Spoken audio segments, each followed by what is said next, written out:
Rebondissement dans l'affaire Damien Abad.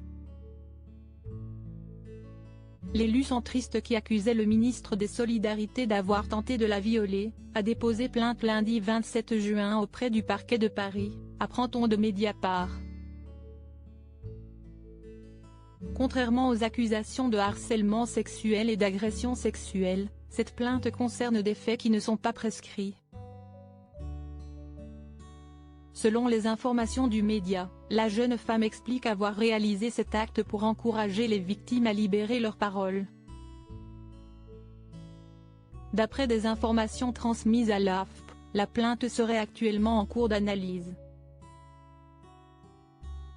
La plaignante, surnommée Laetitia, avait déjà dénoncé, via le site d'investigation le 14 juin dernier, une agression sexuelle et du harcèlement qu'elle aurait subi de la part de Damien Abad lors d'un mariage dans l'Aveyron le 31 juillet 2010. La tentative de viol dont la victime présumée accuse également le ministre, aurait eu lieu au domicile de ce dernier, au premier semestre 2010. Damien Abad, qui réfutait les premières accusations portées contre lui, annonce qu'il a demandé à ses avocats de porter plainte pour dénonciation calomnieuse.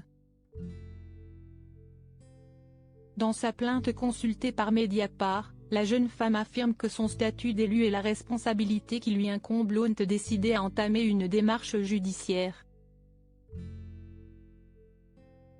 Elle ajoute que le sort d'autres éventuelles victimes a également guidé sa décision, parce qu'elle est décidée à tout faire pour éviter qu'il n'y ait d'autres victimes, et parce qu'elle entend démontrer sa foi en la justice, cite le média. Comme autre facteur, Laetitia dit avoir été marquée par les récits des deux autres femmes, publiés par Mediapart en mai dernier, des faits présumés de viol qu'aurait commis Damien Abad en 2010 et 2011. Nombre d'éléments des témoignages de Margot et Chloé, rapportés par Mediapart, faisaient écho à sa propre expérience, commente encore la plainte relayée par Mediapart. Pour s'exprimer, la plaignante dit avoir envisagé d'écrire à la première ministre Elisabeth Borne, mais a admis s'être rétractée, par crainte que son identité ne soit dévoilée. Un dossier déjà bien garni contre Damien Abad. D'après les éléments consultés par Mediapart, le dossier serait déjà constitué d'une série de documents, dont 8 attestations de témoins ou confidents. Et, dont son médecin, ses proches, amis, ou d'autres élus, des messages et éléments constatés par huissier. À cela s'ajoute la question de l'une des deux autres plaignantes, inconnue de Laetitia, qui accuse le ministre de viol. La jeune femme solliciterait également le versement au dossier de l'enquête préliminaire, effectuée autour du viol dénoncé par l'autre victime présumée, qui avait été classée sans suite en 2017.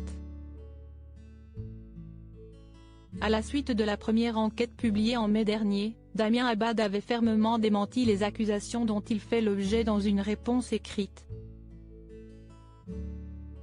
Alors que le gouvernement invoquait jusqu'ici la présomption d'innocence, quel pourrait être à présent le motif du maintien de Damien Abad au gouvernement? Comme le rappelle Mediapart, aucune procédure n'est encore ouverte.